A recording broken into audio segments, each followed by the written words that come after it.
Welcome to another edition of The Ride Home with John and Kathy, live from the Salem-Pittsburgh studios.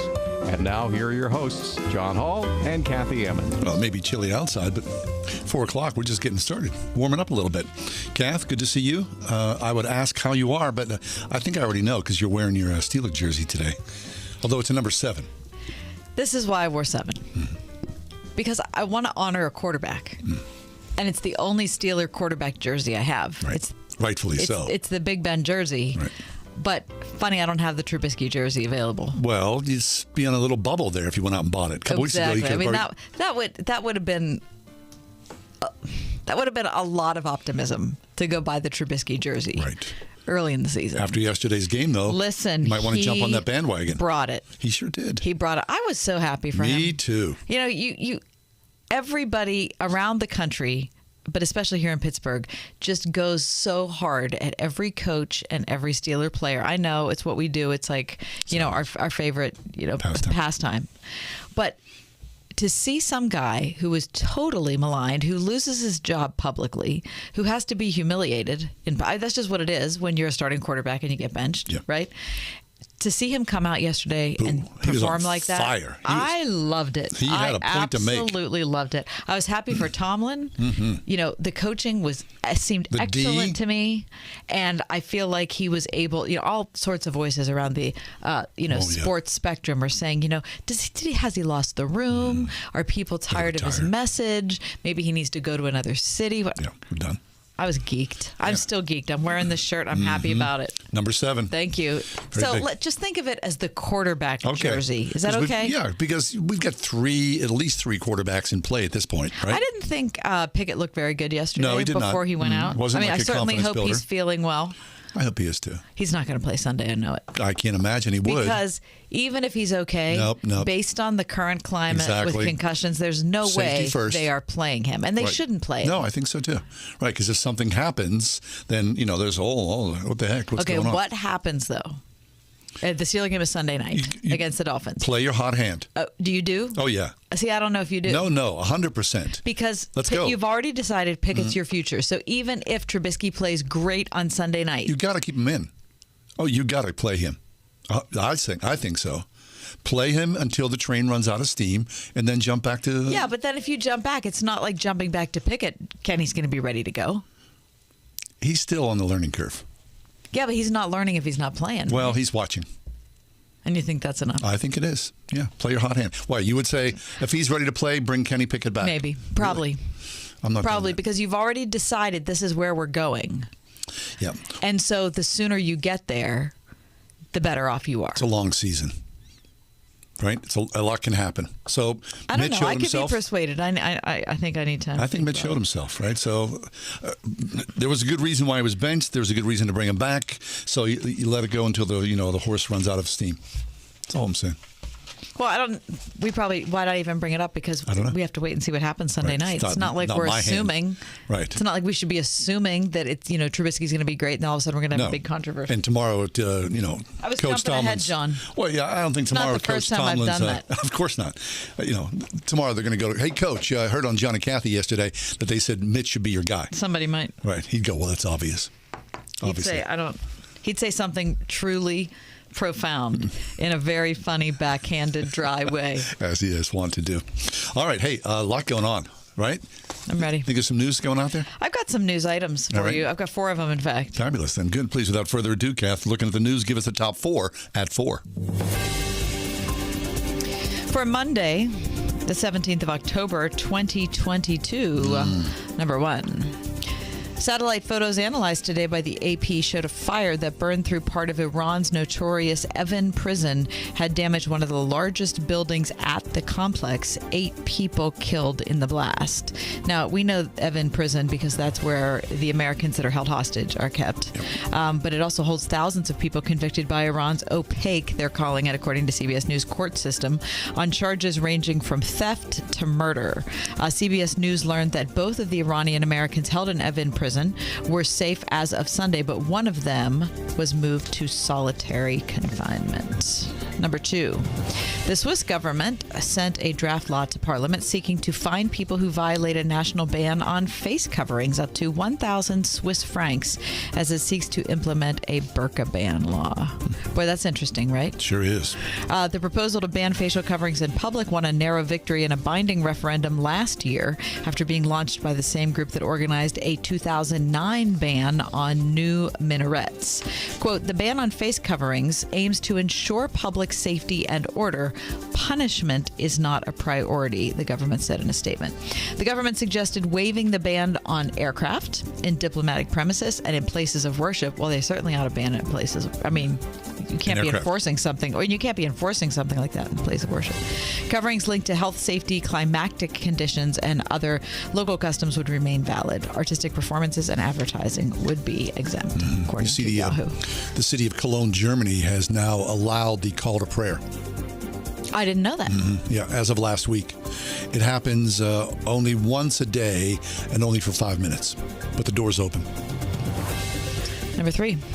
Pittsburgh police and city officials are pleading with residents today to share information that could lead to the arrest of 2 people involved in the North Side shooting over the weekend. This is a terribly sad story. Sure is. It's just another in a long list of the shootings that have happened in the city over the last South side, North 3 side. months. It's just goes on and on and on. It's just really terrible. 3 people were killed, at least 1 person injured late Saturday when multiple shots fired near the Giant Eagle on Cedar Avenue on the north side. Yeah, of course. Right across from and the how many times have I gotten gas there in my life?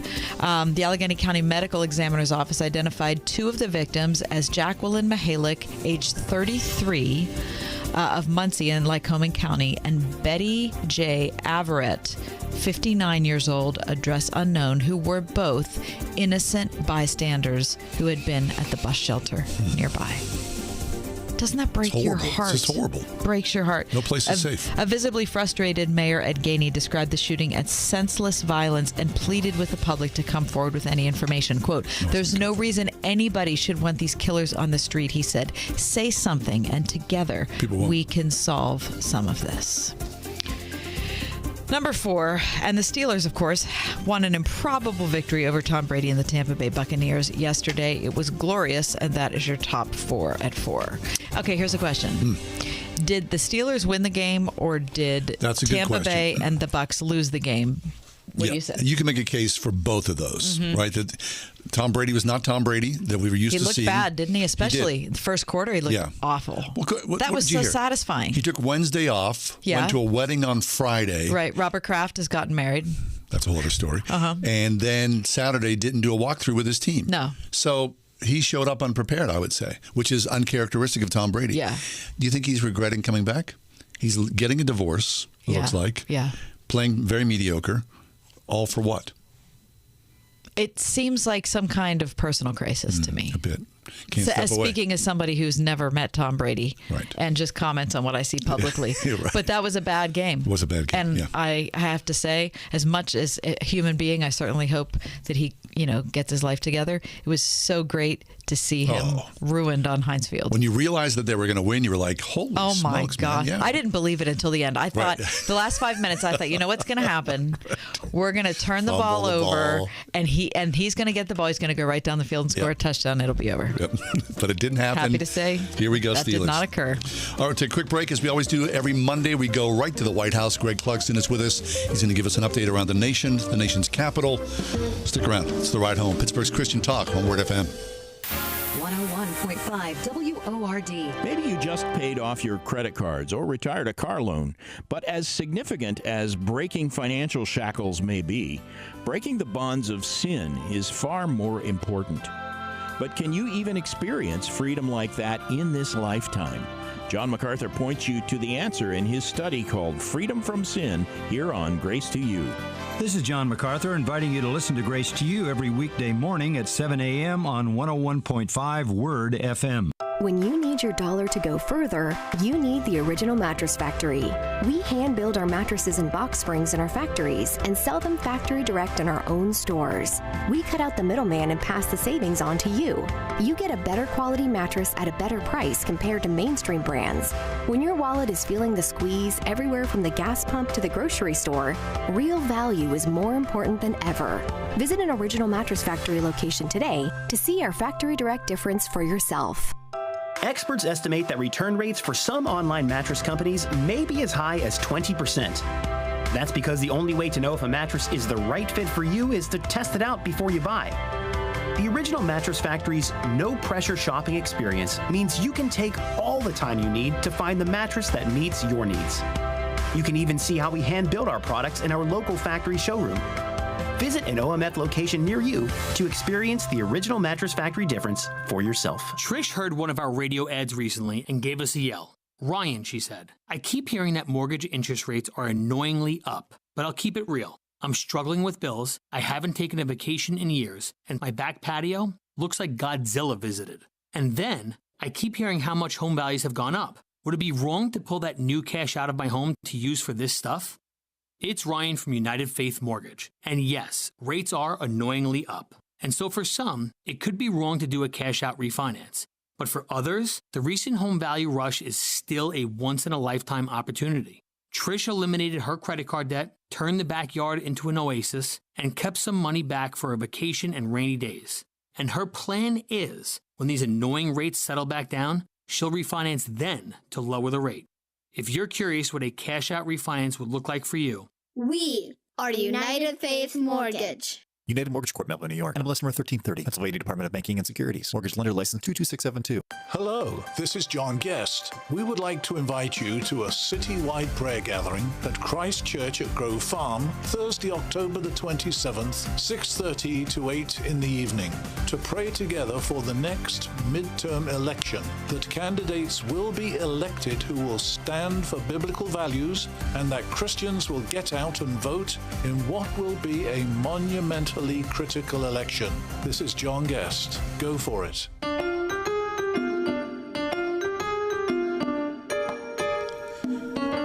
Have you voted yet? I have not voted yet. Are you going to vote by mail? Or I like to show up. Mm-hmm. I like to be there. I've been doing the mail-in. I know you have. My husband has also. I enjoy it. How can you enjoy it? I just did. I mean, I understand doing it. But I sat on my dining room table. Felt good about it. So you've already voted? Mm-hmm. Have you? You decided? Yeah, the ballots. So soon. The ballot's in my office right now. So all the YouTube ads that you're going to see, which is 10,000 between now and Election Day, aren't going to matter to you? I'm like the three monkeys. I close my eyes, plug the fingers in my ears, and hope for the best. Hey, be careful about those emojis. Thumbs up. Greg Clugston is with us every Monday at this time. Greg Clugston joins us, SRN News White House correspondent. Hey, Greg. Happy Monday to you. Thank you, John. Thank you, Kathy. Good to be with you. Always good. Thank you. Greg, it looks like people, and I would put myself in this group, are dissatisfied with politics because all of the rancor, the hatred, the nastiness, and of course, like I said, the 10,000 YouTube ads that I'm going to be subjected to between now and Election Day. Yeah. And yet, it sounds like people are still motivated to vote. Right. These are the findings of this new Associated Press poll that we've been reading today. And so it says a couple of different things, Kathy. It says about 7 in 10 voters are pessimistic about politics. They're unhappy with the state of politics and not really happy about the direction the country is headed. So that's 7 out of 10. But about 8 out of 10, and this is across party lines, overwhelming majorities say that casting the ballot this year is extremely or very important to them. Mm-hmm. So that's where we stand, and it's a very interesting. We documented over the years on this program, the veracity and the accuracy of polling in various elections, including presidential elections. But when people are talking about their personal feelings about how they feel about politics as opposed to who they'll be voting for, they tend to be a little bit more accurate. Right. So we like democracy. We just don't like the people that are presented to make democracy work. Right. right. And these people are motivated to be active in the election process here in the midterms this year. Now, whether we get a different result in terms of who gets elected to represent and help govern the democracy, that we'll have to wait till November for that. But these are interesting findings nonetheless. So, I mean, in some ways, it gives me hope that people aren't so frustrated that they're just swearing off the whole thing, right? But then, easy to do. Yeah, but then the other part of me thinks, well, if we're that frustrated, I don't know how we get the message to elected representatives about how frustrated we really are.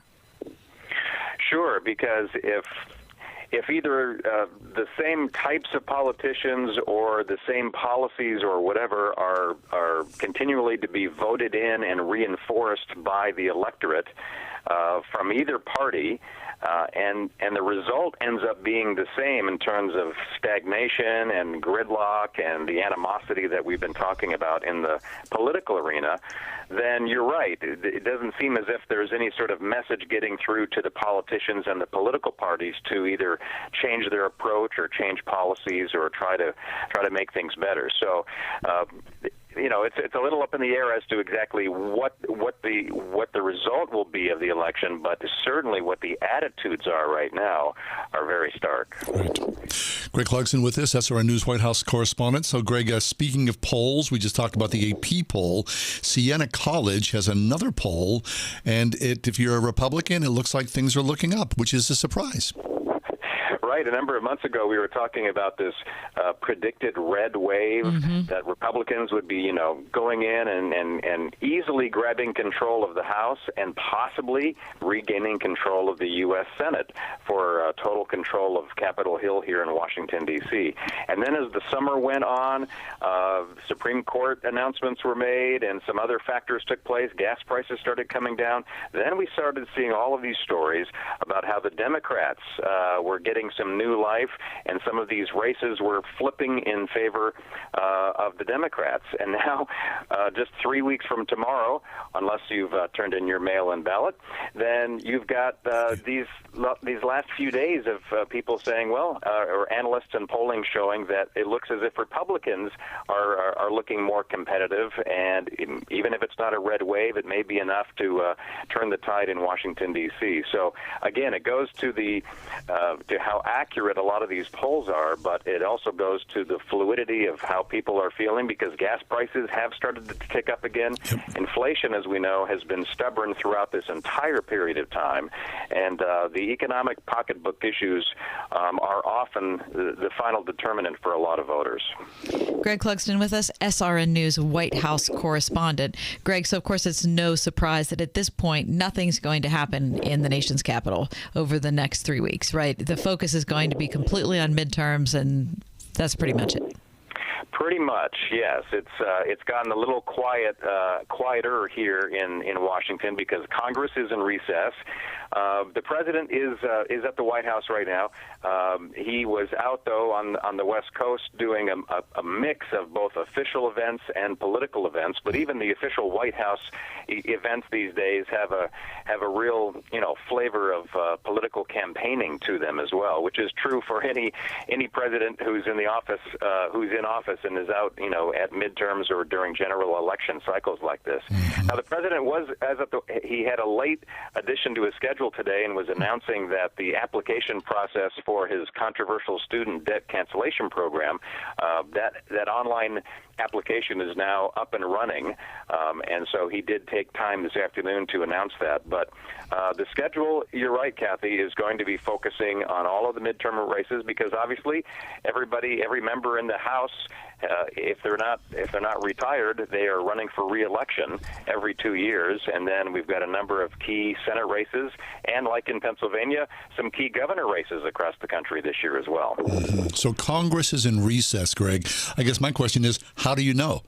That's a question that I often hear when people talk about Washington politics, and I guess if they're running a lot of repeats on C-SPAN, that's how you know. Yeah, that's how you know.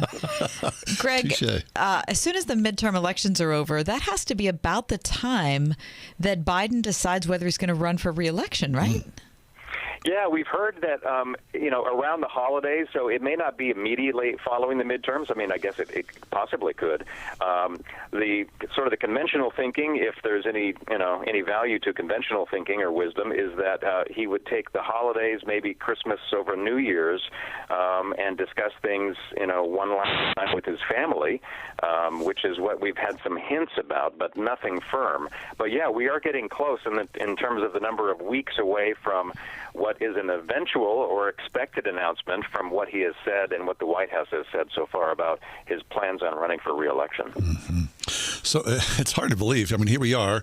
It's the end of 2022 almost. So at what point then, Greg, just timeline, do both parties coalesce and start to get things up and running for their candidates for the presidential election? I mean, are we looking at next summer? Will it be spring, late fall? How does that work? Well, I think there will be a lot of machinery gears in work, working well before next summer. I think there will be maybe some candidates that will, do something early in 2023. Really? But I think a big question mark. First of all, if you look at the Republicans, the big question mark is when Donald Trump will announce what his intentions are, because he still has. He carries a lot of weight in this Republican Party right now, and what his decision will do was going to probably affect a number of people. But there are any other number of people, whether you're talking about Mike Pence or Mike Pompeo, a couple of members of the Senate, including Senator Cotton and others who are seen as likely presidential contenders. We'll just have to see if they take their cues from Donald Trump or not. I see. So everybody sort of has a short list, don't they, already? I think so. And what's interesting is, and we've seen this in poll after poll for months and months now, if not for the entire first term so far of Joe Biden's administration, is that even among a lot of Democrats, there are Democrats who are ready to turn the page in terms of a new brand of leadership for the Democratic Party. They think that age is a real issue for them in a negative way, and if they may like Joe Biden, they may like his policies to a certain extent, but they feel like it's time for a new guard, a changing of the guard and having a new brand of leadership. So both parties still have to sort out those things, whether it's talking about Donald Trump or whether it's talking about Joe Biden, and then what those short lists are. Everybody's betting on everything nowadays, Greg. I mean, if you were, looking at odds about Biden's reelection, wanting to jump back in, what do you think? Is he going to run or not? He has given every indication and has been asked point blank if he plans on running, and he says he plans on running for re-election. He has not made that official yet. So I would say from all of the indications that we have received, including from him himself, I would say that, chances are very strong that he would like to. He has even he's even mused about the possibility of a rematch against Donald Trump, and he claims that that's a race he would love to race. I don't even know what to say to that. I'm just struck dumb, speechless even for a moment contemplating that. Greg Clugston with us, SRN News White House correspondent. Greg, speaking of being struck dumb, with only a couple minutes left, I have to ask you about a story from today's United Press International. A woman had to call firefighters. She's located in Florida because her leg was stuck in a massage chair. So the fire department had to come and help her out of her own massage chair, which reminds me of a recent story. I'm not sure if we talked about this on the air, John, or not, or maybe I was just reading this in my free time, that another woman had to call firefighters because she lost her remote. She couldn't control her television, and so she was putting her hand down in the sofa cushions, trying to locate it, and her hand became stuck, and firefighters were only able to dislodge her from the sofa. So, Greg, both of these stories make me ask you if you've ever, gotten stuck in a device. I've got a story about that. In your home, or if you had to call firefighters for any reason at all. Oh, we lost him. He's gone. Heck? He's gone. Yeah. That was super sad. Yeah, there he is. He's gone. He didn't want to answer that question. Do you want to answer the question? When we were kids in our neighborhood, my next door neighbor, her name was Vicky. I was probably like 6 or 7. She stuck a Cocoa Puff up her nose. Her mother panicked and called the fire department. They showed up. We were all excited. That's it. That's the story of the day here. We lost the White House. That's sad. Yeah. I feel like we need to get Greg back on the show tomorrow so I can ask him that question. Official, yeah, I guess so. All right, let's take a quick break with that, right? From the White House to Was the fire Cocoa department Puffs. glad to be able to dislodge that? You know, I don't remember. I was a long, long time ago. I know I was excited they were there. They did save the day. So the firemen, I mean, they're They calling do it it all all. sorts of things. They surely are, yeah. Thumbs up. We'll talk about that next. When you need your dollar to go further, you need the Original Mattress Factory. We hand build our mattresses and box springs in our factories and sell them factory direct in our own stores. We cut out the middleman and pass the savings on to you. You get a better quality mattress at a better price compared to mainstream brands. When your wallet is feeling the squeeze everywhere from the gas pump to the grocery store, real value is more important than ever. Visit an Original Mattress Factory location today to see our factory direct difference for yourself. Experts estimate that return rates for some online mattress companies may be as high as 20%. That's because the only way to know if a mattress is the right fit for you is to test it out before you buy. The Original Mattress Factory's no-pressure shopping experience means you can take all the time you need to find the mattress that meets your needs. You can even see how we hand-build our products in our local factory showroom. Visit an OMF location near you to experience the Original Mattress Factory difference for yourself. If you were lied to when buying a timeshare and want out, you need my help. Hi, I'm Chuck McDowell, CEO and founder of Wesley Financial Group. 10 years ago, I started the timeshare cancellation industry by exposing the ugly truth about timeshare and giving folks the straight facts. I've been fighting the timeshare giants ever since, so no one knows this industry better than me and my team. Today, we have 383 employees and have saved our clients an average of $65,000 in lifetime payments. Imagine putting those timeshare dollars back in your pocket. If you were told at a timeshare presentation that this was available today and today only, that timeshare was a great investment, or your maintenance fees will never go up, call my office now. I guarantee if we take you as a client, we will cancel your timeshare or you'll pay nothing. Call now for your free information kit. 800-687-7979. 800-687-7979. 800-687-7979. There's nothing like hearing the songs you love on local radio with no subscriptions and no monthly fees. But there's a new bill in Congress that could stop the music. If passed, this bill would tax your local radio station simply to play the music you love. Text LOCAL to 52886 and ask Congress to support local radio stations. Help us keep you connected to the music, local news, weather, and traffic that you need each day. This message furnished by the National Association of Broadcasters. Do you need new blinds or shades? Blindster.com offers custom-made blinds, shades, and shutters shipped directly to you at prices less than big box retailers. Blindster blinds are easy to install and guaranteed to fit. Don't overpay for new blinds. Shop today and save big. Blindster.com. 101.5 WORD-FM Pittsburgh. On your smart speaker by saying, play the word Pittsburgh. And on your phone via the Word FM mobile app, iHeart, TuneIn, and Odyssey.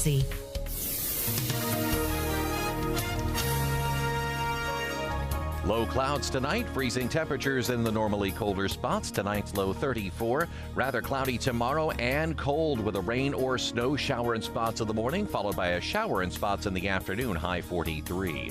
Breezy Wednesday, we'll see a shower in places in the morning. Otherwise, it'll be cold with a thick cloud cover. We'll reach a high Wednesday of 43. With your AccuWeather forecast, I'm forecaster Drew Shannon. Well, cancel culture has come for the emojis.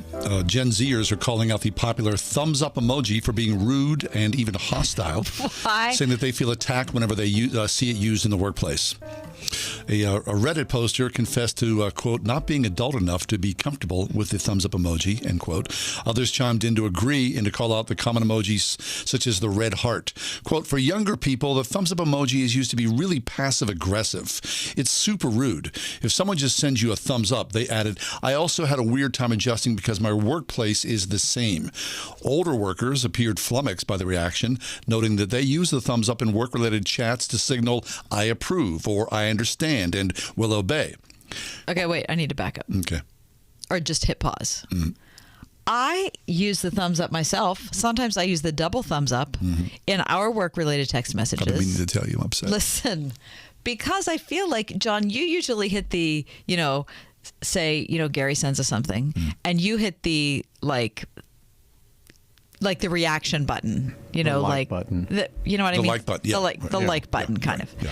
I feel like I'm going the extra mile by oh, I see. by putting the emoji in. So, do you find that you use the emojis basically when you're saying, in effect, okay, thanks, I'm done with this conversation? Yes. It ends here. It puts a button on things. Yeah, it wraps it up. Yeah. Right. Is that aggressive? I don't know. For some people. Do you both feel like I've been aggressive in using the thumbs up emoji? No, I'm fine with it. I really am. I'm cool with it. Okay, Right. thank you. Someone says, we're people, and we have words to use. If I took the time out to write a thoughtful message, then you shouldn't be responding with a bare minimum. Fix it and write something back. Several people agreed with the decision to cancel the emojis, saying that the work environment is not the place to be short-sighted. We should adjust to each other and speak to each other in I think kind. people are reading a lot into this. Well, people are just wanting to be upset. Shut up. Yeah, exactly. Okay, is there anything? Just shut up. Is there anything else that's been canceled? Perhaps the heart is on the table. The red as well. heart. Yeah. Well, I feel like the red heart should only be for your significant other. I mean, I'm not sending you something I don't with a think red that's heart. True. Oh, I do. No. I do. I Like, feel strongly I'm about it. talking to my family. No, I'm Not sending with your them red hearts. heart. Look, there's a yellow heart. There's People a are gold sick. heart. There's a green heart. No. There's a purple heart. No. There's. No, You don't need a red heart. I'm giving red hearts. A red- no. That's the only one I use. No, they're all the hearts. That's the only one. There are pink ones. It's a heart. No, it the means red I heart care, is for your wife. Thinking about you. No, I do think you should reconsider that. Thumbs up. Okay. That's all I'm saying. Thumbs up. I'll give up. What about the chicken emoji? Do you like that one? Is that bad? I don't think so. Oh, Someone no, will I'm find a afraid problem. of using it. I rarely use emojis. I think they're funny, and I try to use them as often as possible. How about my worst reaction is when someone says K. K. 101.5 WORD. She was giving me the ultrasound, and she turned on the sound, and my baby had a heartbeat. I have a baby inside of me. You've heard that seeing is believing. That's certainly true when it comes to pregnancies. It's been shown that abortion-minded women who see their babies on an ultrasound are likely to have that baby. Today, you can provide a free ultrasound for a pregnant woman for just $28, the cost to save the life of a baby. So whether you want to save one or five or hundreds of babies, Word FM and Preborn are here to help. Call today, 833-850-BABY, or go to wordfm.com. Hi, this is John Hall. You've all helped build MyPillow into the incredible company it is today, and have trusted in Mike Lindell to give you a great night's sleep. On top of the special exclusively from my listeners on the Perkel and Giza Dream bed sheets marked down as low as $29.98, Mike is now changing the game with his 3-piece towel set. The set is made with USA cotton, making it extremely absorbent, yet still providing that soft feel you look for in a towel. The set comes with 1 bath, 1 hand towel, 1 washcloth, typically retailing for $49.99. Now, for a limited time, you get this 3-piece towel set for the low price of $19.98 with a promo code WORD. Don't miss out on this incredible offer. This is a limited supply, so be sure to order now. Call 1-800-391-0954. Use the promo code WORD or go to mypillow.com. Click on the radio listener square and use promo code WORD. These offers will not last long, so order now with promo code WORD at mypillow.com for this radio exclusive offer on all bed sheets. The word is out. People are abandoning their overpriced wireless carriers and flocking to Pure Talk for the same 5G coverage, but at a fraction of the price. In fact, the average family saves over $800 a year when switching from Verizon, AT&T, or T-Mobile. And switching is so easy. You can keep your phone, keep your number, or get huge discounts on the latest iPhones and Androids. Right now, you can get unlimited talk, text, and 6 gigs of data for just $30 a month. Or if you still want unlimited data, you can get that and still save a fortune. So make the switch and get the same coverage as the big guys, but at half the price. Go to puretalk.com, type in your address to find the coverage at your home, then enter promo code HALF, and you'll save an additional 50% off your first month. That's puretalk.com, promo code HALF.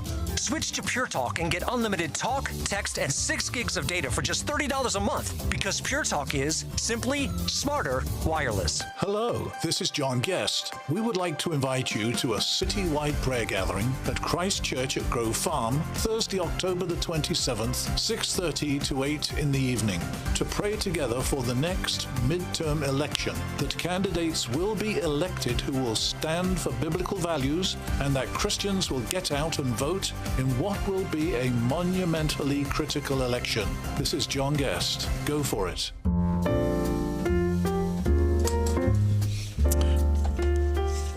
We live in a brutal and violent world, and I think we can look at our times and go, oh boy, things are tough. But the fact of the matter is, I mean, things have always been violent in this world, have they not? Is that enough reason to kind of go, okay, that's just how things are? Or should we strive for peace, especially as believers? Well, we have to strive for peace, but I think we strive for peace while also recognizing that it is a terribly violent world. Yes, it is. Marlena Graves is with us. She's a writer, adjunct professor at Winebrenner Theological Seminary. She's the author of The Way Up is Down, 40 Days on Being a Nine, and a Beautiful Disaster. Now, along with her husband, Sean, they've compiled a new work called The Gospel of Peace in a Violent World, Christian Nonviolence for Communal Flourishing. Marlena, welcome back to the show. How you doing? I'm doing well. I just have one correction, John. I'm sorry. I'm now the professor of spiritual formation at Northeastern Seminary in Rochester, New York. Holy moly. We missed that. That's new. Congratulations to you. So, thank you so much. I'm very glad to be with you both. Marlena, how do you reconcile those two things, that we are called to be people of peace? We live in a violent world. We were just talking on our show today about the rash of shootings we've had in Pittsburgh, which is just heartbreaking. How do you reconcile our call, the agency that God's given us to do this, while at the same time often not knowing what to do? Yeah, I mean, I think it's really hard, John and Kathy. I actually think maybe what to do depends on where you are. I don't know the culture of Pittsburgh. I think it depends on the culture and the atmosphere of where you're at, on maybe different ways to address it on a wider scale, because not every city or town or rural area has the same issues. But I think that Christians need to do what John Wesley said: as far as possible, do no harm. Mm-hmm. And given that, I know there's people in the military. Every male in my family has been in the military. So, some Christians were like, they were conscientious objectors. They said you should not be in the military. But we know even in Jesus' time that some of the people that converted to Christianity were Roman soldiers. But, in that case, it would be like, don't go too far killing people. You don't have to mutilate bodies. Mm-hmm. It used to be very sad to take a life. But when I think about myself, there is violence everywhere. And I think John was saying there's always been violence, and I don't know whether there's more violence in the world now than there ever was before, but at least we're aware of more. Mm-hmm. And I think that can really do psychological damage, because we're not meant to take in so much information at once, because it kind of feels like we can't do anything about it. But on my own, I think of Tolkien's words where he talks about, I think it's Gandalf that says, till the fields that you know. So yeah. My job is to, as a Christian, is to, be a peacemaker where I am in my, at Northeastern Seminary. When I moved to Rochester with my family, I should try everything I can do not to harm anyone else with my mouth or, I shouldn't be throwing oil in the rivers, the streams, to pollute the earth. And God's not going to make me responsible for what's happening on the whole earth, but I am responsible for my life. And I think that's a way to, it can be very overwhelming, Kathy, as you said. But as far as it has to do with me, I'm supposed to make peace. And that's kind of the objection that a lot of Christians and non-Christians have against the church. You have waged war. You have put people on crosses. So I go to different churches, and of course, you visited different churches, and I'm always surprised, Marlena, and delighted when during a service they do something called the passing of the peace. You familiar with this? Mm-hmm. Yes, yes. Right? I mean, so there's a pause and someone says, peace be with you. And then you look around the congregation, people look each other in the eye, and they do. They, from one person to another. There's something that's inherently human and beautiful about that. And the call is, of course, to take it beyond the walls of the church. Would it be so that we as a world, as a society, had the peace in everything of our interaction throughout the day? Yeah, we kind of kept that at the forefront of our minds. Right. Yeah. To see each other, as beings of peace first, as opposed to someone who's oppositional.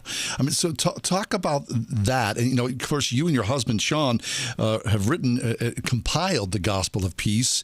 What was the mindset to look at, the works, different writers, everyone engaged in looking at peace from all these different worldly and timely perspectives? Yeah, it's real interesting. We started this book in 2014 or 15, and then we moved, and even things kept blowing up in our culture, and we're like, we're going to finish this. This is a labor of love. It took us a while, because this is 2022, because the people involved in writing the book, some are professors, some are activists on the street, some are pastors, some are, it's just a variety of people. Not all of them are, not all of them are professors, but I mean, there's a lot of people that are pastors or, activists for peace in different areas with gangs or with Native Americans or what have you. And so we knew our friends with Michael Paul, who's Canadian. He and my husband, Sean, had this idea, but he had to step away from the project. So that's when I came on. And I just thought, there's, like Kathy said, there's all this stuff going on. What can we do? Blessed are the peacemakers, Jesus says. For those is the kingdom of heaven. What can we do to do that? And so we're like, okay, who are people, in different venues doing different things? And we know we can't just write about it ourselves, because it's the kingdom of God. It's made of a body. We're all different. So people from different streams and ethnicities and experiences all contributed to this book, and a lot of it was because, like what I mentioned earlier, on a broad level in our society, Christians are seen as violent and provocative in a negative way. I just had someone tell me yesterday, a student who at a Christian school said, they in our chapel said to see non-Christian, or the world as enemies. The world is enemies, and we have to conquer. And then at church, the pastor said, we're not to see the people in the world as the enemies. It's the world systems and way of life is the enemies, not the people. And this high schooler asked me, how could it be both ways, right? So there's two different messages going out at the same time. One, we're in a war, and we wage war against people. And, we in some cases, we use the devil's means to accomplish what we believe are God's ends. And there's others listen, the people are not our enemies. It's the world system, the devil and his demons. So we thought, we should probably contribute something to this because it's evergreen. This is a topic that comes up, and it has more to do than with I'm not going to war or not, whether or not I'm going to get into the military. That's Marlena Graves. The new book is called The Gospel of Peace in a Violent World, Christian Nonviolence for Communal Flourishing. She is the writer and the editor with her husband, Sean. So talk about the structure of the book. So for people listening and they're thinking, okay, so this might be kind of interesting to me. I'm trying to, see the issues of the world without making enemies wherever I am. As far as, people I talk to, people I engage with on social media, what can they gain from the book? Yeah, and so I'm just going to talk to you about the different parts. Part one, we've called, along with the editors at IVP, Biblical Reflections. So you might be listening right now and wondering, okay, waging the gospel of peace. What about when Jesus said he came to bring the sword and not peace? In other places, he talks about peace. There's different, we have a couple of Old Testament scholars. For example, Eric Siebert, I think he's at Siena College. And he talks about the problem for pacifists of violence in the Old Testament, what to do about it. And then there's a pastor called Greg Boyd, a writer, is Jesus a pride fighter or a sacrificial lamb? Because, in Revelation it has some violent imagery. So who is Jesus really? And, the God of peace will soon crush Satan under your feet. So we have some theologians talking about violence in Scripture. And then part 2 is learning from others. Randy Woodley's a Native American, and he talks about what if America could start a Pentagon for peace. And so learning from others, Martin Luther King Jr., a guy by the name of learning from William Stafford, learning from even literature. Part 3 is about war and violence specifically. And part 4 is about race, gender, and disability. And then 5 is immigration and the environment. And all these 5 parts consider, what it means to make peace, to wage peace from a Christian perspective. But not everyone. There's some Quakers that are in here. I think some Baptists. Maybe Roman Catholics. There's all sorts of different people. Some brothers and sisters from the Black Church.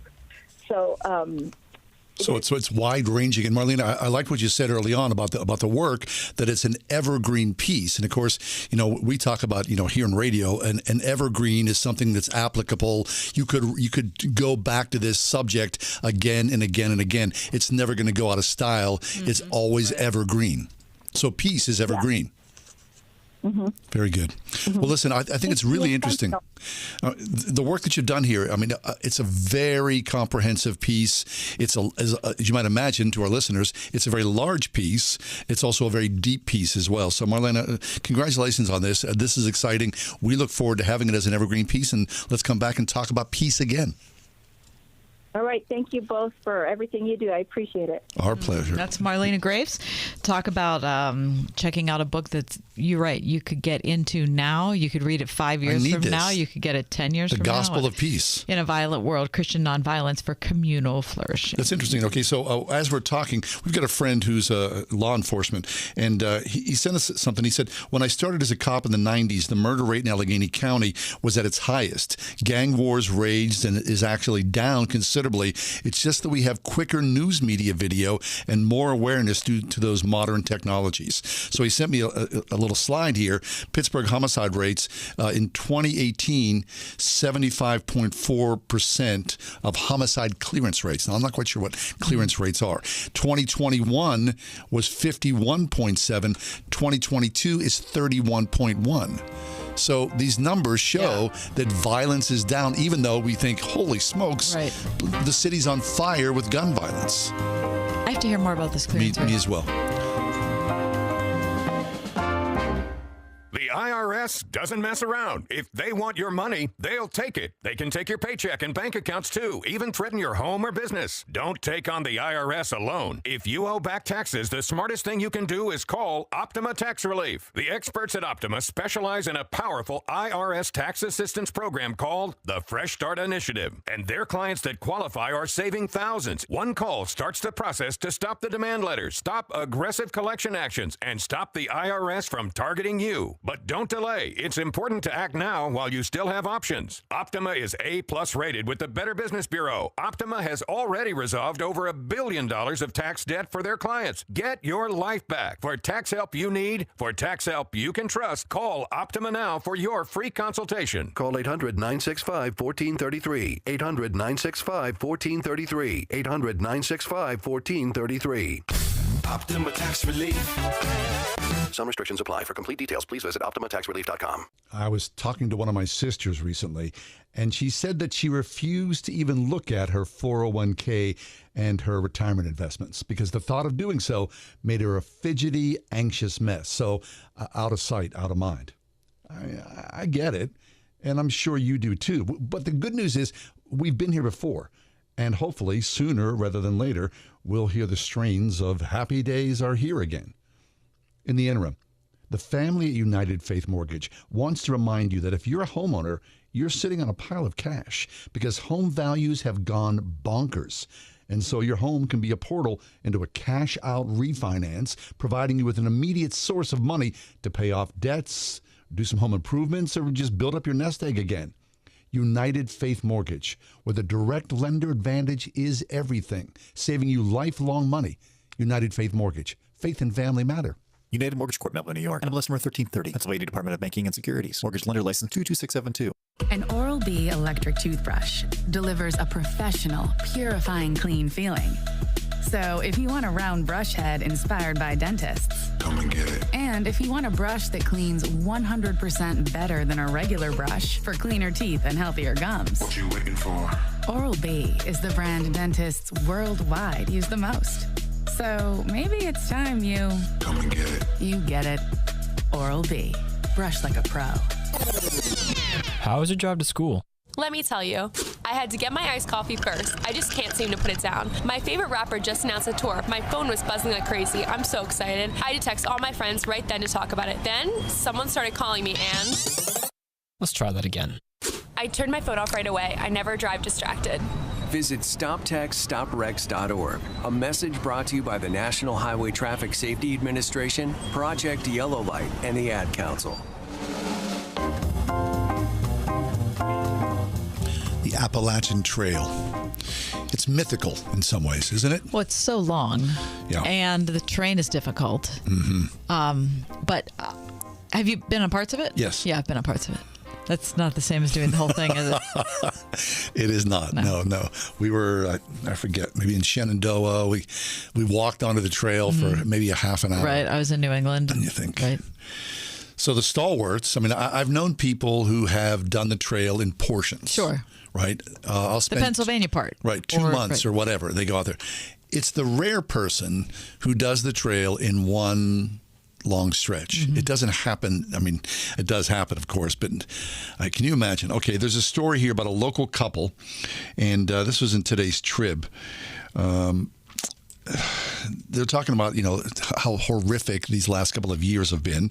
Alex McCaffrey, he said he just felt it was time to walk away. He had saved some money. He took a break from work.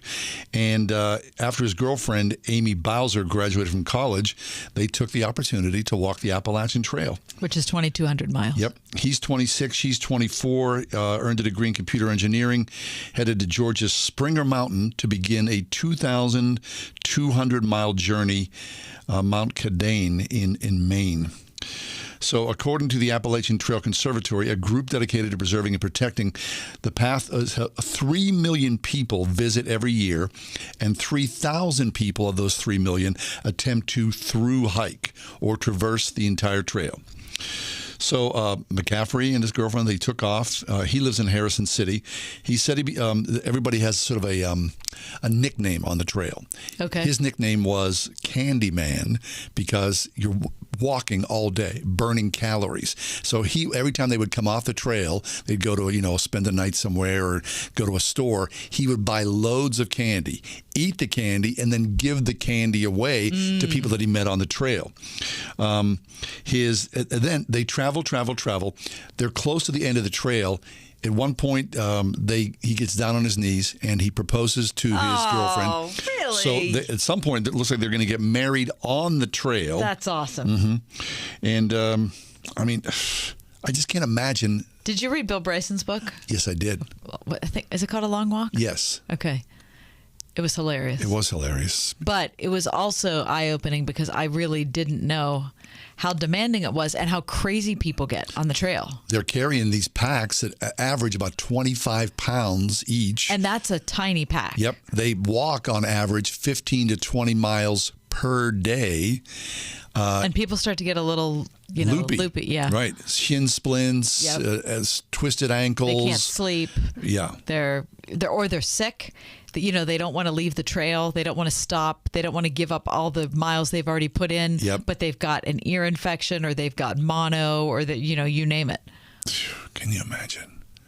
That just I like the idea to think you could do it. Mm-hmm. I don't think I could. Oh, of course. I don't know. That's kidding me? 2,200 miles is incredibly long.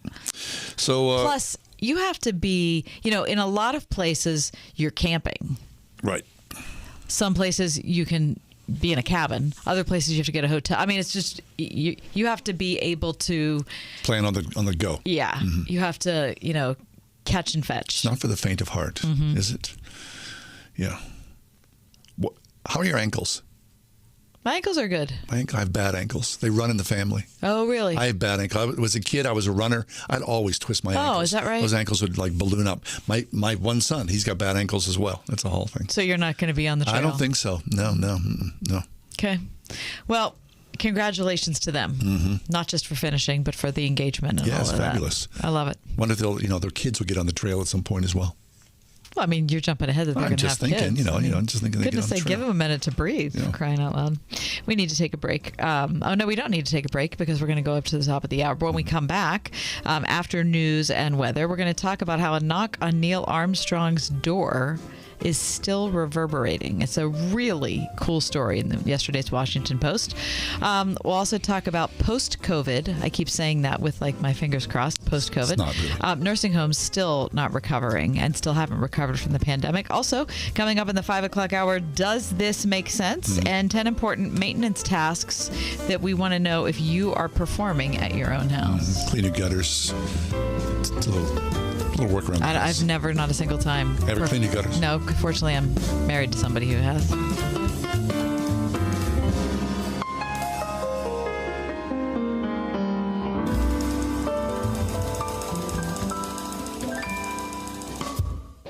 Listen on your smart speaker at wordfm.com, the Word FM app, iHeart, TuneIn, and on Odyssey. In your car or at home, too, at 101.5 WORD-FM, Pittsburgh. .com. With SRN News, I'm John Scott. Volleys of drones and explosions have hit the Ukraine capital of Kyiv. Explosive-laden suicide drones struck as families were preparing to start their week. The blasts echoing across the city, sending people scurrying to shelters. City Mayor Vitaly Klitschko says the capital's central district was hit, damaging several apartment blocks and setting fire to a non-residential building. There's been no immediate word on casualties. Witnesses posted videos of drones buzzing across the bright morning skies over the city and of what sounded like gunshots of people trying to shoot them down. I'm Charles Dilladesma. Almost 100 people, mostly from Haiti, were rescued from an overcrowded boat off the Florida coast. They had been at sea for a week and had no food or water for 2 days, according to the Coast Guard. The Dow had 573 points. The S&P 500 is up 95. This is SRN News. What if I told you you can save a baby's life for just $28? Well, it's true.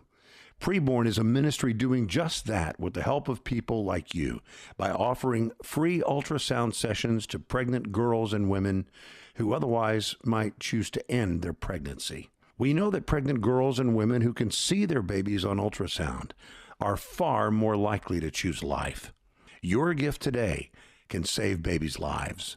Just $28 can give a mother the chance to see the truth of the baby that is growing inside her.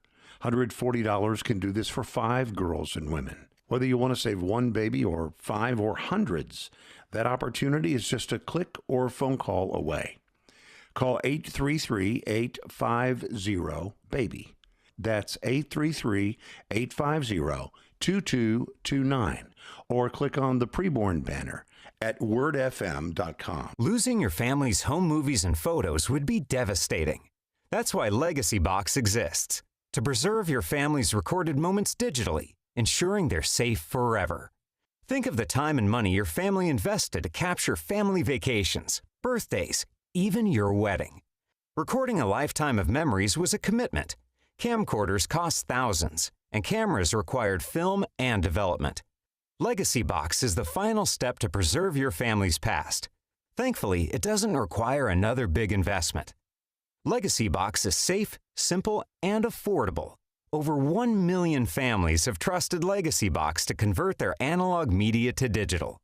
You owe it to your family to safeguard your memories. Become your family's hero and save them before it's too late. For a limited time, Legacy Box is offering an exclusive discount when you go to legacybox.com/LBOX. That's legacybox.com/LBOX. What is quality? This is Greg Trzynski, and in a world where nearly everything is disposable, the original Mattress Factory still builds our mattresses and box springs to last. While other companies have cut on quality, we still hand build our two-sided mattresses with the highest quality materials in our local factories. That's because we believe you deserve the best mattress to provide a great night's sleep for years to come. Visit an OMF location to experience the Original Mattress Factory difference for yourself. OriginalMattress.com. Hello, this is John Guest. We would like to invite you to a citywide prayer gathering at Christ Church at Grove Farm, Thursday, October the 27th, 6:30 to 8 in the evening, to pray together for the next midterm election, that candidates will be elected who will stand for biblical values, and that Christians will get out and vote in what will be a monumentally critical election. This is John Guest. Go for it.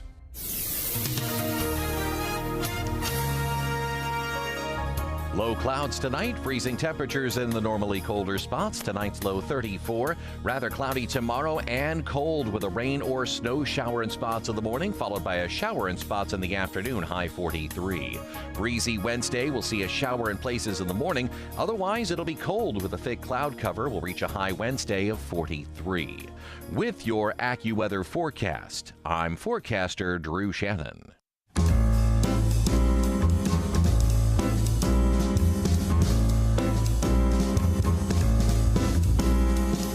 Welcome to another edition of The Ride Home with John and Kathy, live from the Salem-Pittsburgh studios.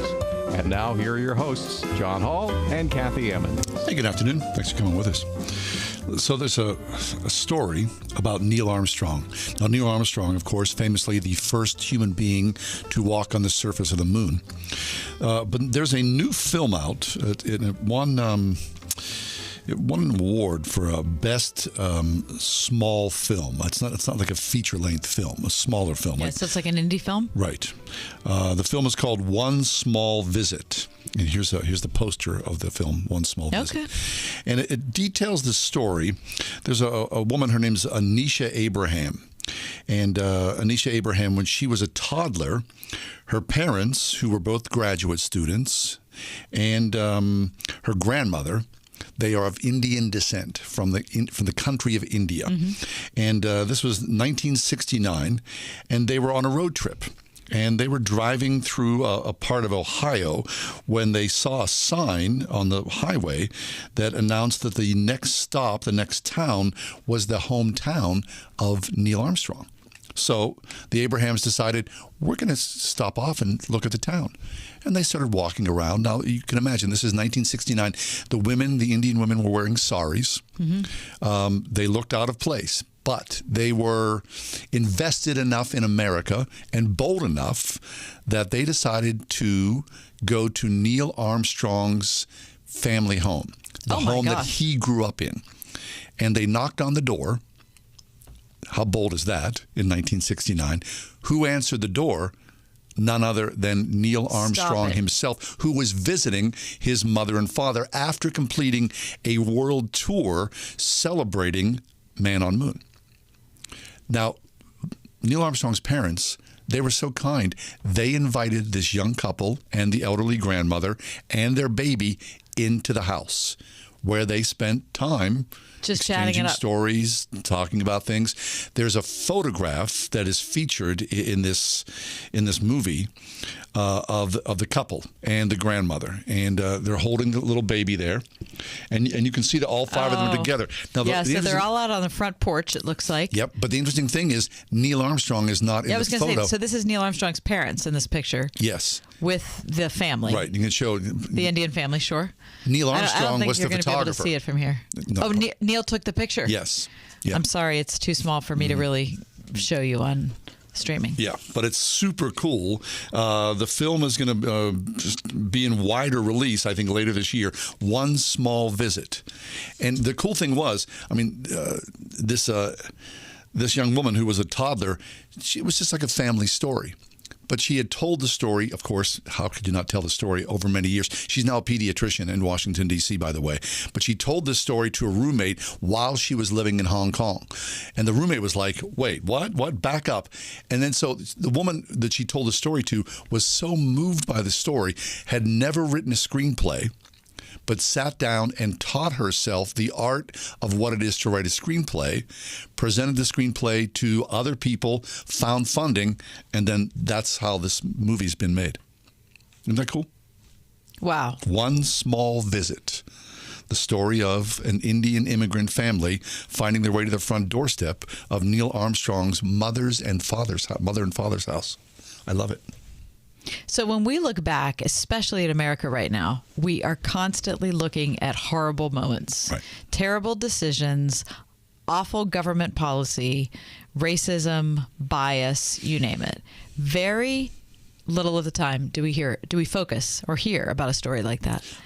But don't you think more often than not? Yes, I do think that. A billion stories like that. It's just like that story we just talked about violence. And our friend, our listener here, John, says, a lot of it's filtered through news media. Right. So for those of you just joining us, we were talking about the violence in the North Side on Saturday evening. Terrible. Just an awful shooting. 2 women who were just bystanders got caught up in something. They were at the bus stop on Cedar Avenue in the North Side, ended up losing their lives. And we were just lamenting how many murders we've had in Pittsburgh over the last year. And a police officer who listens to the show texted in and said, hey, listen, there are a lot of shootings right now, but crime is way down compared to the 90s when crime was at its apex here in Pittsburgh. So you do need somebody who knows what they're talking about, right? Who has the data to be able to break through, because our digital news situation on a day-to-day basis is so overwhelming that everything seems like an emergency. Right. Now, that a shooting in the North Side is an emergency. I'm not trying to say that we should tamp it down. I'm just saying everything comes at us so fast and in such high volume. It's really hard to not think everything is falling apart and is terrible all around us. Right. But our listener, our police officer friend, said that is not the story at all, that homicides are down in this city. But, and of course, what it is to report a homicide and people's reaction to police officers in general, that narrative has changed tremendously over the last few years as well. Isn't it depressing when you hear police officers talk about how hard it is to get neighborhoods to buy in? Yeah. So a cop comes and says, hey, what happened here? And nobody wants to say anything. Step up. Right. Because people are afraid to be a snitch because then all of a sudden they're under, no pun intended. And you understand why you'd be afraid of that. Of course. That's your neighborhood. And, the bad guys are there with you, so they know that who's talking to whom. Yeah. And, it's just calamity. God help us. Yes. We need to take a step away, but when we step back, we're going to talk about post-COVID and what it's like for people who are in nursing homes or who have loved ones in nursing homes. Have they recovered, or are things still going wrong COVID-wise? We'll talk to Emily Belz coming up next. Monday edition, Ride Home. 101.5 WORD. Once I figured out, it was a little boy, then I heard his heartbeat, I just cried. You guys helped me make my mind up. You've heard that seeing is believing. That's certainly true when it comes to pregnancies. It's been shown that abortion-minded women who see their babies on an ultrasound are likely to have that baby.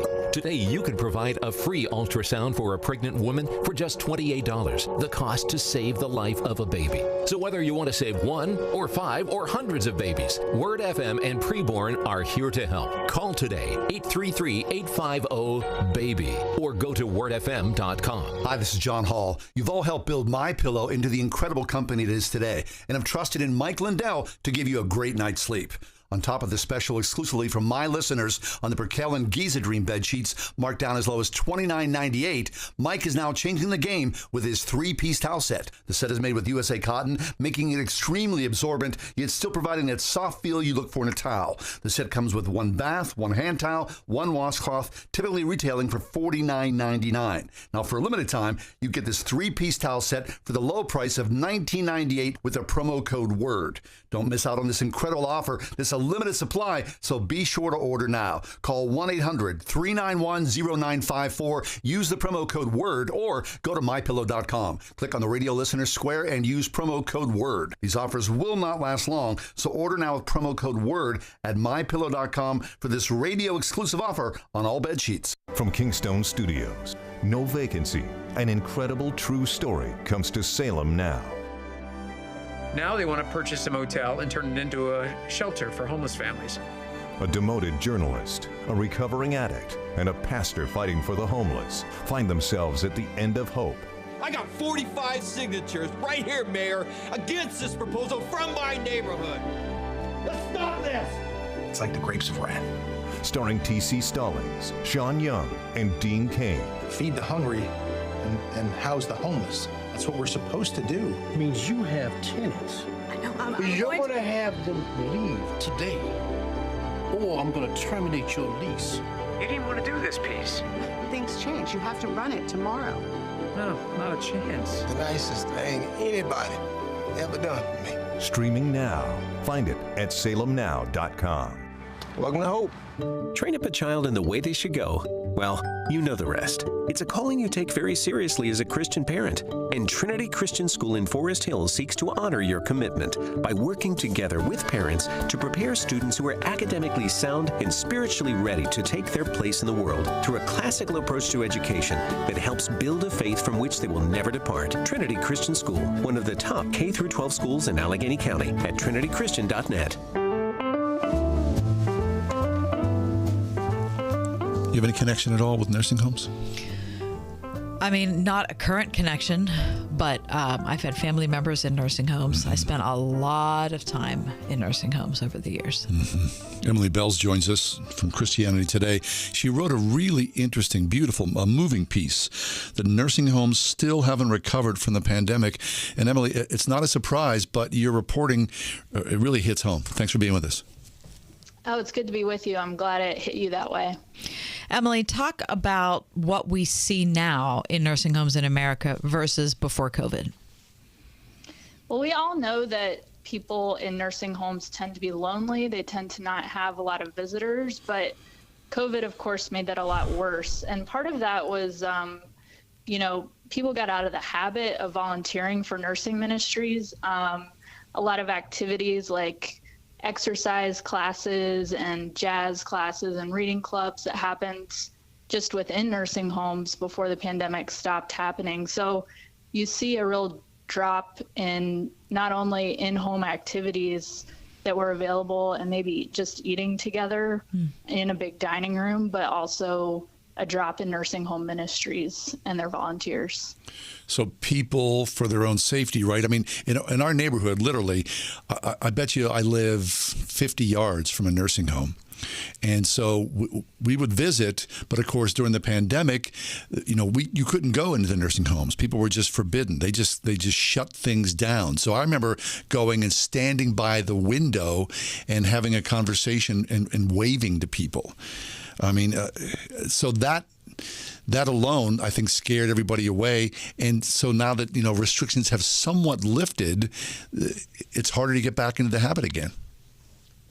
That's right. And I think, it's important to remember that before COVID happened, we were still dealing with flu outbreaks and things like that in nursing homes. And so I think that's kind of the protocol now for keeping residents safe is if you're sick, stay away, which was the same that happened with flu outbreaks. And a lot of homes have adapted their protocols, so they'll do a rapid test for COVID before volunteers come in and that kind of thing.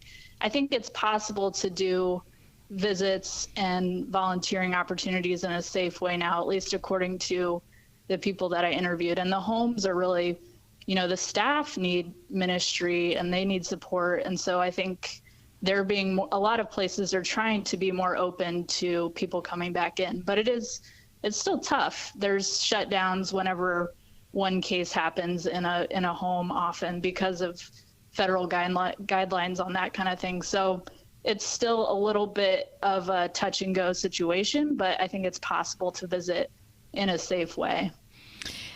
What about the word safety, the idea of safeness? This is a difficulty that all of us had in figuring things out during COVID because, of course, we were prioritizing our physical safety. We didn't have any vaccines. It was obviously a terrible virus. It took a ton of lives, all those sorts of things. But now that we hopefully are on the other side of it, I've got a husband who's a teacher, and what happened to kids being isolated like that showed that we were prioritizing physiological safety, but we weren't prioritizing emotional safety or mental health safety, and so I think in a larger sense about nursing homes, I wonder. So if we are going to close a nursing home for a particular reason to prioritize physiological safety, where does it come in for us to analyze how we're doing caring for people's emotions and just their general outlook? Yeah, that's right. I think it's something that hopefully we'll think about more in the future. That's one thing I heard from several ministry leaders, is that it was just so heartbreaking to go back inside and see how much people had deteriorated, mainly just because they were depressed, and they stopped walking around, they stopped eating, all those kind of things. So I think that they're trying to find a balance of supporting people spiritually, and I hope that because we've been through this horrible ordeal, that maybe we can consider those social needs and those spiritual needs more in the future if something happens like this again. And maybe not making them, a consideration that's way down the list, like looking at in a more holistic sense at people. That's right. Yeah. And it's funny, I wasn't thinking about this population really until I did a story on prison ministries and how volunteers were having a hard time getting in there and how discouraged prisoners were because they weren't getting visits. And somebody wrote me and said, this same thing is happening in nursing homes. You need to write about this. And so just the level of discouragement is really high. I think it's been hard to bounce back. I mean, on the happy side of things, some churches and ministries have expanded the amount of ministry that they're doing because there's been so much attention on nursing homes during the pandemic. But it's just really difficult to recover from 2 years of isolation, really. We're talking with Emily Belz. She's a reporter at Christianity Today. She does really deep reporting on a number of issues, and we're talking about her latest piece at CT, Nursing Homes Still Haven't Recovered from the Pandemic. Emily, I love that you traveled. There you are, Upper East Side of Manhattan, and you're all over the borough. You talk about some things that I did not really consider, and one of these things that really surprised me, although I guess it shouldn't have, considering Zoom for many of us was, sort of a salvation. The technology allowed us to work from home, to worship from home. But you write that people, especially with dementia in nursing homes, when they saw people on the Zoom screen, they were wildly disturbed by it. Yeah, I think that those are the details you don't learn until you're ministering to people in nursing homes for a lot of years. and so that's people who are working on the front lines and saw how the Zoom screen on a wall or on a TV or whatever was really affecting the residents in a negative way. So I think that there were some things learned about just how to use technology in the pandemic. And they said that using FaceTime was a much better way to help residents connect with loved ones. And they specifically recommended on a tablet. So I think that just those little details make such a big difference to residents' well-being, that they're not confused, they're not overwhelmed, they have someone they trust who's holding the tablet for them. Mm-hmm. So, it's wonderful to see people paying attention to residents in that way. Yeah. And so you don't want to paint like a total negative picture, because quite honestly, you do talk about there's some positive effects of what happened during the pandemic, especially the growth of some ministries that were viable before the pandemic found some flourishing even after the fact.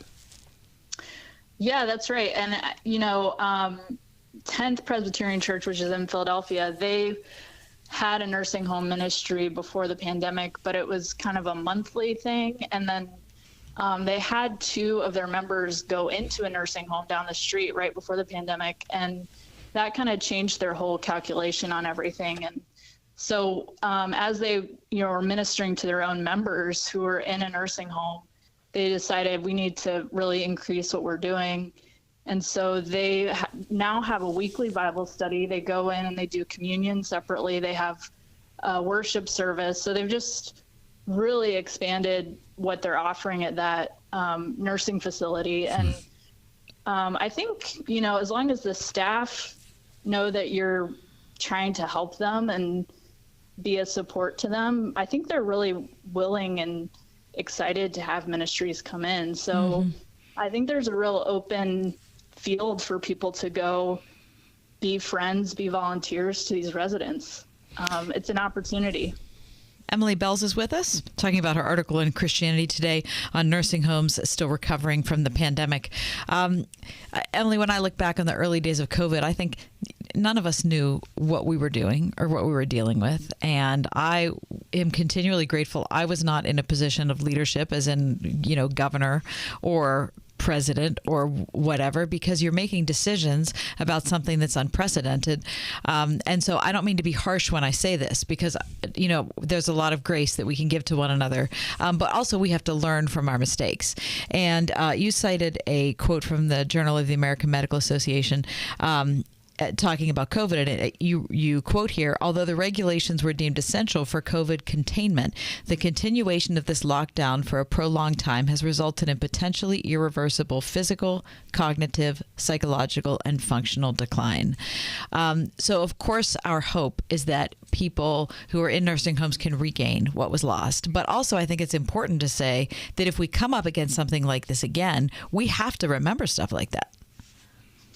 Yeah, and I think that was a good parallel you drew earlier with the school closings, and we're seeing the effect of that now with scores on different things. I think, you know, these residents aren't taking standardized testing, but their loved ones can see what the effects were. And it's tough because nursing homes are, you know, federally regulated. So they have to abide by visitation policies that are set. And you know, it's just, it's hard to adapt that to particular places. So I think there is some frustration still with how those are always changing in terms of, well, does it close to visitation if the COVID spread in the surrounding community is high, or if the COVID spread is high within the nursing home? All those kinds of things make a big difference. And like you said, we're still on a learning curve with all of this. So it's tough for these vulnerable people to be the ones who have to bear the brunt of that. But hopefully there will be a lot of smarter people doing studies and figuring out what the best thing is for their well-being that's not just physical, like you said. Well, it's interesting, Emily, you know, especially, you know, to see media, right? Media took a hit throughout this, and we appreciate your reporting here because, you know, whether it's prison ministry you're looking at or prison life, I mean, you're sort of in some ways old school media, and that you're digging down deep into a subject. You're sort of peeling back something that I really had no knowledge of before I read your reporting. So kudos on that. Can you talk about that for a second? About, you know, is it you that's self-directed? Are you allowed to do that at CT, or is it something that's been assigned to you? Yeah, that's a good question. You know, I heard from a reader in this case who was saying, this is a problem, you need to look into it. And so we listened to that kind of thing, and I encourage any of your listeners to always write us and tell us story ideas that you see in your communities. So that gave me the idea that I need to, you know, check in on ministries around the country. And it's just hard because it's not something that's really visible to us on a daily basis. And so that's where having a reporter is handy, because you can send us out to places other people can't go. And you know, we want to take advantage of that privilege in a good way, and not just to write, you know, celebrity profiles or that kind of thing. So yeah, it was, I mean, I honestly, so I've lived through New York during the COVID-19 pandemic, and it was awful. It was just the sounds of sirens and mobile morgues everywhere, and it really just felt like death was everywhere. And seeing this room full of nursing home residents singing hymns together when I was doing the reporting for this piece, it was encouraging to me personally. I mean, people can worship and honor God at any age, and they can be encouraging to a reporter who's just there to observe. But yeah, I felt ministered to after a really tough couple of years here and seeing all the devastation of COVID, especially on this population, to see that there are still some people who are worshiping God and showing love to each other and love to the people that are ministering to them. That's Emily Belz from Christianity Today. Good to talk to you again, Emily. Great to talk to you. Our pleasure. Truly wonderful work. In CT, whether it's the print edition or online, Christianity Today, Emily Belz. Nursing homes still haven't recovered from the pandemic. Seriously, we love CT and the work that they do. I'd encourage you to check it out as well. Nothing in this world beats real life experience. Now, of course, a lot of us have sent our kids to college. There's a lot of classroom work and theory and whatnot. But then hopefully there's a day where the rubber hits the road and your kid goes out and spreads wings and becomes part of the real life environment of what it is to earn a living. And prior to that, the internship is what gets you ready, right? That's the time when you're like kind of in the work world, but not fully in the work world, right? And you're kind of trying to test your wings and ask the questions and get some guidance and maybe perform well enough that you could get somebody's attention later on and maybe get a job. Right. Now, at Grove City College, the opportunity for internships exists, and people cement themselves inside of a corporation. And once you graduate, then, the possibilities are endless. On campus, people come to Grove City and go, we know the nature, the quality of these students. This is an A+. We're invested in these students because we see what you produce. Count us in as corporate partners. So if that sounds interesting to you or something that might be appealing and a great thing for your child to strive for, consider Grove City College. Look them up online, gcc.edu. That's Grove City College. What happened to quality customer service?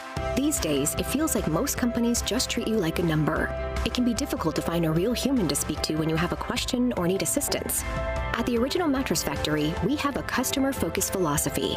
We offer an educational, no-pressure shopping experience because we want to help you find the right mattress for you, whether you buy from us or not. Visit an Original Mattress Factory today to see the difference quality customer service makes. OriginalMattress.com. Meet Brad. Brad's hard at work, or at least his website is. Ever since he added live chat with Salem Surround, Brad's customers are getting their questions answered 24/7. Website purchases have gone up 35%, and they're over 3 times more likely to buy from him again. No bots, just real people helping real people. Live chat, one of the easiest, most affordable ways Salem Surround can increase your business while you do other things, or nothing at all. Ask us how at surroundpittsburgh.com.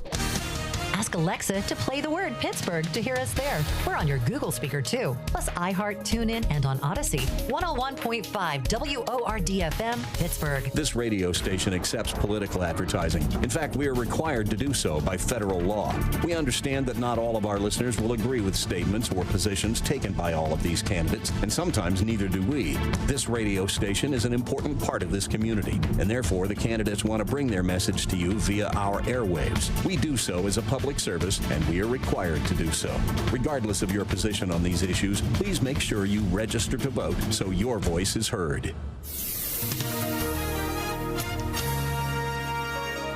Low clouds tonight, freezing temperatures in the normally colder spots. Tonight's low 34. Rather cloudy tomorrow and cold with a rain or snow shower in spots in the morning, followed by a shower in spots in the afternoon, high 43.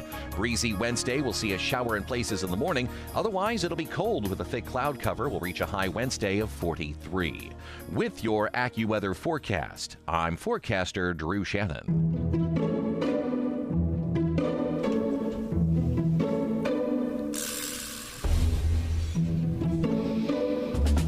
Does this make sense? Does what make sense? A cat bed. No. No, it does not at all. 100%. You seem certain of that. A cat bed. No. Here's a deal. Cats can sleep anywhere. It seems like it. They can sleep on the top of my head the same way they can sleep in a cat bed. Yeah. So to spend money on a cat bed seems to be a waste of money. Doesn't make any sense. During the 4 o'clock hour of today's program, I received an ad that popped up on my screen for, I wrote it down here, an anxiety relieving cat bed. And I thought to myself, now that doesn't seem to make any sense. No, it doesn't. Because that's just another thing you have laying around your house, right? My cats sleep on the ottoman. They sleep on the chair. Wherever. If I'm in my bed, my one cat's sleeping on me. Right. Do you need a special bed for that? 100% of the time. Is that cat anxious? Well, I mean, I do have an anxious cat, but Not while he's sleeping. you don't feel like this is necessary. No. You don't feel like it makes sense. No. Do you have any cat toys? I do have some cat toys. Do they use them? They do use them, but only if I'm using them with them. Right. And the whole point of the cat toy is that maybe I would be freed up to do something else, which makes me seem like I'm a terrible cat owner. No. Which I might be. No. I mean, you have the billions and billions spent on cats every year. Right. I mean, seriously. They were fine before us. They'll be fine after us. So you're saying no to the cat bed? No, 100%. It makes no sense whatsoever. All right, does this make sense? This is not an earth changer, but to me, this is sort of central in how I view going to a Chinese restaurant. Do egg rolls make sense? Oh. An egg roll. Egg rolls do not make sense. Oh, egg rolls make perfect sense. Tell me why they don't make sense to you. Because they're the best. You know what? It's too much. Nope. It's too much. The spring roll is where it all comes together. The egg roll, to me, it's too much of a thing. Nope, I don't think so. So you'd rather have the egg over the spring? Yeah, I would. A good one. Like right there, piping hot out of the little... A little greasy, though, I don't mind think? it. No. Give me a little grease with some hot mustard. There's nothing like it. If you got a good egg roll going in your restaurant, you get a good restaurant. Now, let me say, I've never had hot mustard in my life. What? On an egg? For any reason, on anything. Seriously. When I lived in New York City, there was a little place next to us, like down the street, right by the subway station. I'd get an order of lo mein with an egg roll for $4.50. Wow. That kept me alive in New York City. And they had great egg rolls. That's not a low-carb meal. I didn't care. I was riding a bike around New York City. Think I needed low-carb? Egg rolls make perfect sense, Kat. See, I don't think egg rolls do make sense. And I'll tell you I think I'm going to go with you on the cat bed. They make more sense than a cat bed. Yeah, how about a cat bed with an egg roll? 101.5 WORD. On the next Adventure in Odyssey, Connie thought she had gotten over the pain and anger of her parents' divorce, but then she had an unexpected visitor. The perfect Father's Day gift would be a hug. Dad! It's an unforgettable Father's Day. You're what? Married. I always knew you were thoughtless and insensitive, but I didn't think you would do something like this. I know. Find out what happens on the next Adventure in Odyssey. Tonight at 8 on 101.5 Word FM, WORD. Pumpkins, pumpkins, pumpkins, and more pumpkins. Pumpkins are what the Springhouse is thinking about this time of year. Hi, it's me, Marcia, from the Springhouse, and we love sharing our farm with you during this beautiful time of year. We've got all kinds of fun planned for you and your family to be able to spend the whole day on our farm. Pumpkin patch hay rides, a petting zoo, giant square bale stack and pipes for sliding, a hay maze and a corn maze, pumpkin picking right out of the field, old-time games under a tent up on the hill, and lots more. And when you get hungry, of course, we have great eats inside, too, with lots of pumpkin creations. Pumpkin pie, pumpkin cookies, pumpkin bread, pumpkin custard, and even pumpkin black bean chili. Every October Saturday features a family-friendly meal, and October Sundays feature our 4-H hog roast with all the fixins. Plan to spend a memory-making day on the farm at the Springhouse in 84 PA.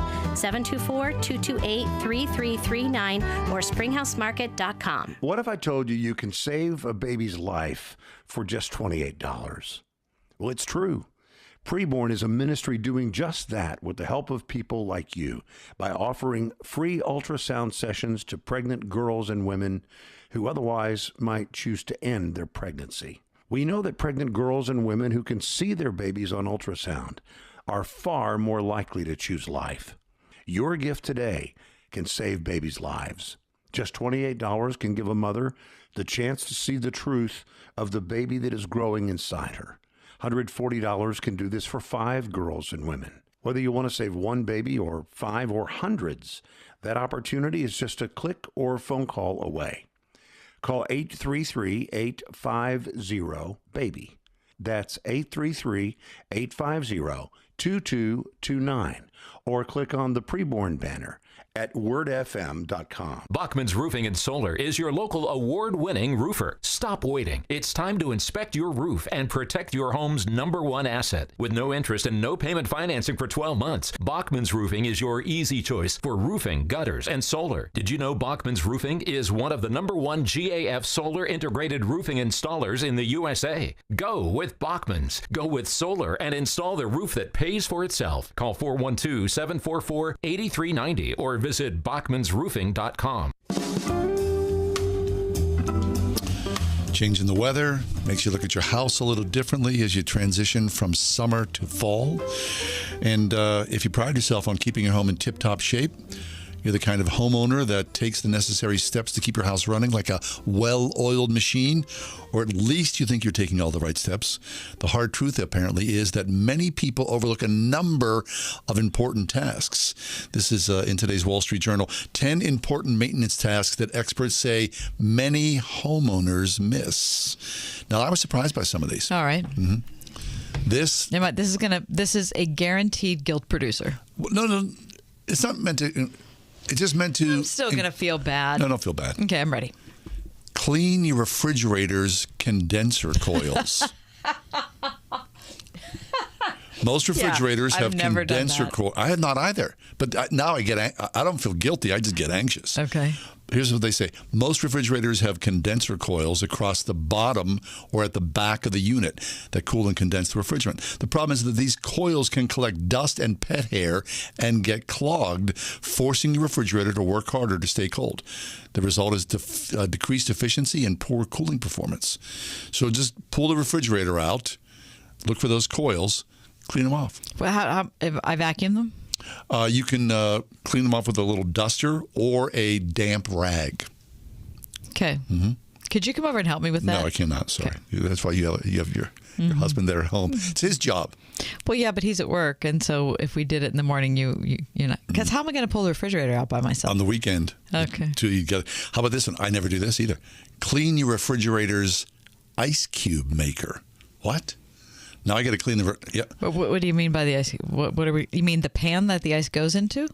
Drinking water is filtered and cleaned, but without properly cleaning and replacing your filters, we are creating other issues from mineral buildup and dust and other debris. Right. So. So I need to change my filter. Mm-hmm. Well, I changed my filter, but that's the same. In the refrigerator and the ice cleaner? Yeah. I didn't even know they had a filter, to be honest. That's how far away I am. Oh. Right? Well, isn't it the same filter? It's the same filter that filters your water and your ice. Yes. Well, so you just have to change the one filter. Where is that? Well, doesn't your refrigerator have like an alarm or something that says, "Hey, you need to change your filter"? No. Oh. An alarm? Or some kind of like beeping thing or a little little like light that is blinking at you saying change filter now? What? I've never even No. Do you have automatic water in your refrigerator?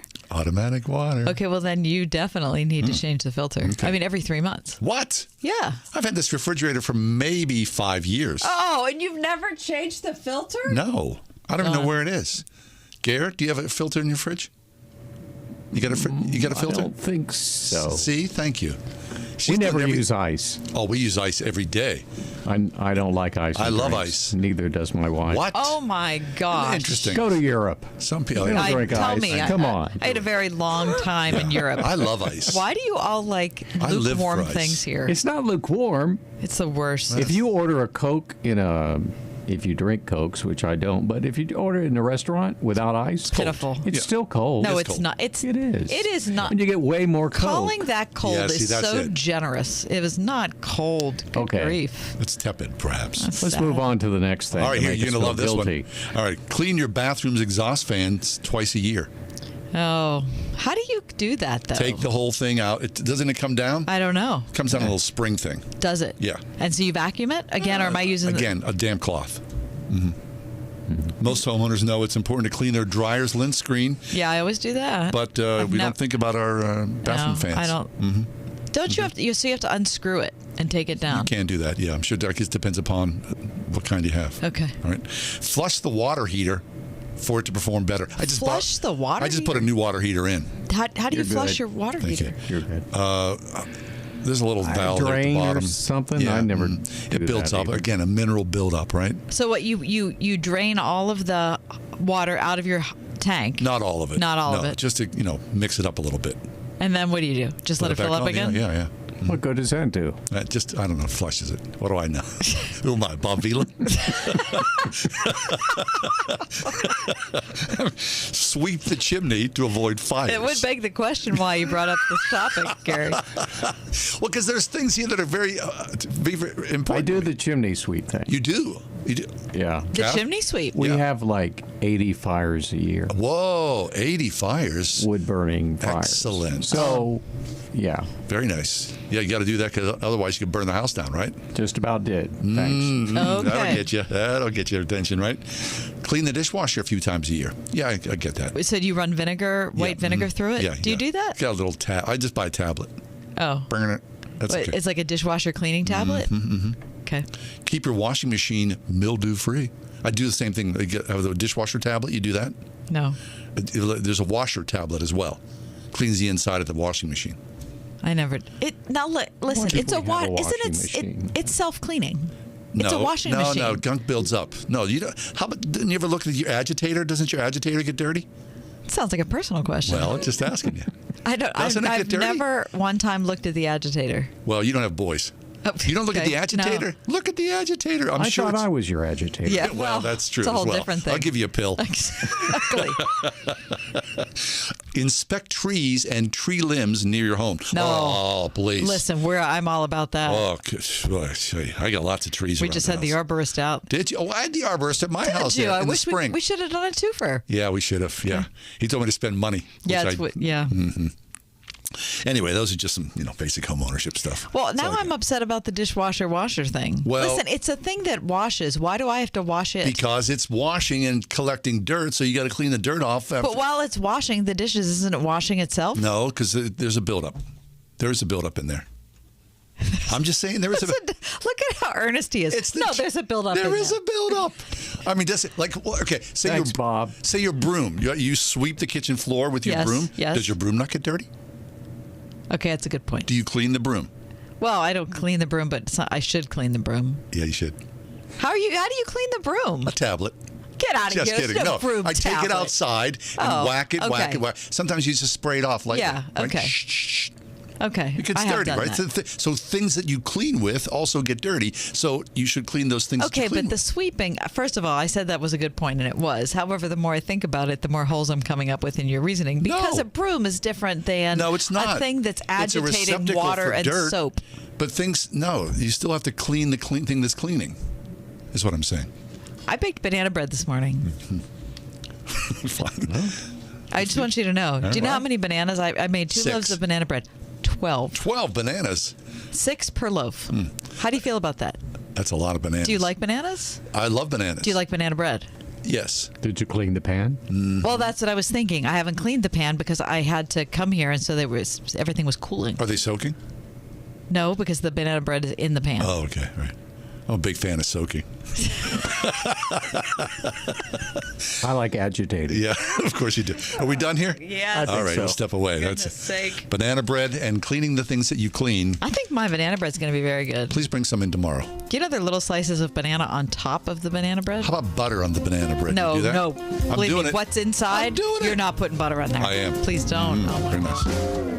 The coming midterms may be the most important election in the history of our country. The battle lines are drawn. The war for America's soul is on the line. Now is your chance to help freedom win. Join Salem Media Group and this station for the Battleground Talkers Tour coming in October. The best minds in conservative media and thought will dissect the coming election. Learn who is on the right side. Join us for a vigorous discussion about the issues that are so crucial to you, your family, and community. The economy and inflation, the border crisis, our civil rights rights under attack, higher taxes, and the effects the Biden administration is having on this country.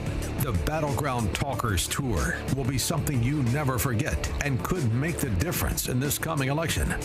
Join us. Wired Differently presents Gallagher, Hewitt, Prager, and Tatum, the Battleground Talkers Tour, Thursday, October 20th at the Doubletree by Hilton and Greentree. Tickets at wordfm.com. Sponsored in part by Abernathy and Hagerman Law. Hi, this is John Hall. You've all helped build MyPillow into the incredible company it is today, and have trusted in Mike Lindell to give you a great night's sleep. On top of the special exclusively from my listeners on the Perkel and Giza Dream bed sheets, marked down as low as $29.98, Mike is now changing the game with his 3-piece towel set. The set is made with USA cotton, making it extremely absorbent, yet still providing that soft feel you look for in a towel. The set comes with 1 bath, 1 hand towel, 1 washcloth, typically retailing for $49.99. Now, for a limited time, you get this 3-piece towel set for the low price of $19.98 with the promo code WORD.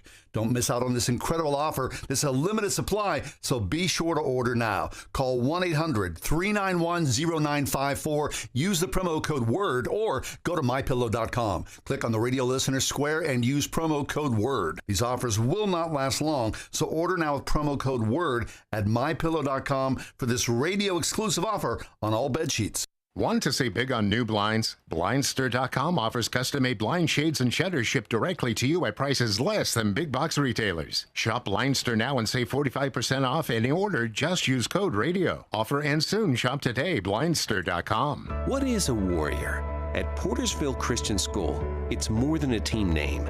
A warrior is taught to serve, to passionately model the love of Christ toward neighbor, community, and world, to learn as they cultivate academic excellence and a lifelong love of learning from kindergarten to senior year, and to lead through Christian character and integrity. Are you a warrior? Discover Portersville Christian School, just 15 minutes north of Cranberry, where warriors are made, at ourpcs.org. We are everywhere on your radio at 101.5 WORD FM Pittsburgh, at wordfm.com, the Word FM mobile app, iHeart, TuneIn, and Odyssey.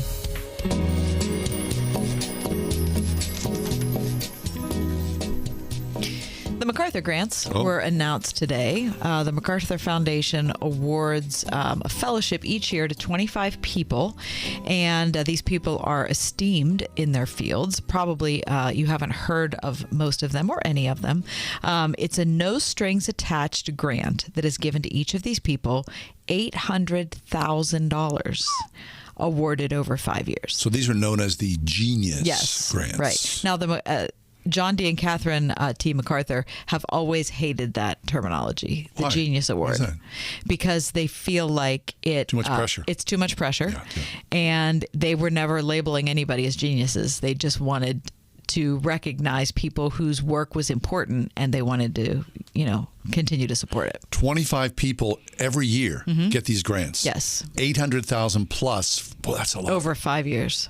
Can you imagine what a gift of freedom that would be? So I'm sure that they've done this. Well, how long are these grants? I wonder how long they've been going on. But, you would imagine. That's a good question. Wouldn't you be kind of curious to see, because most of these people probably are living, hand to mouth or, just trying to get their work done however they can. So that $800,000 over 5 years gives people freedom to create however they choose to. I wonder what that freedom looks like. Like, the before work and the after work. That'd be actually an interesting article. To see like the before and after for past winners. Let me tell you who won this year, though. Okay. Just a couple. Anybody we know? Give you a couple. No.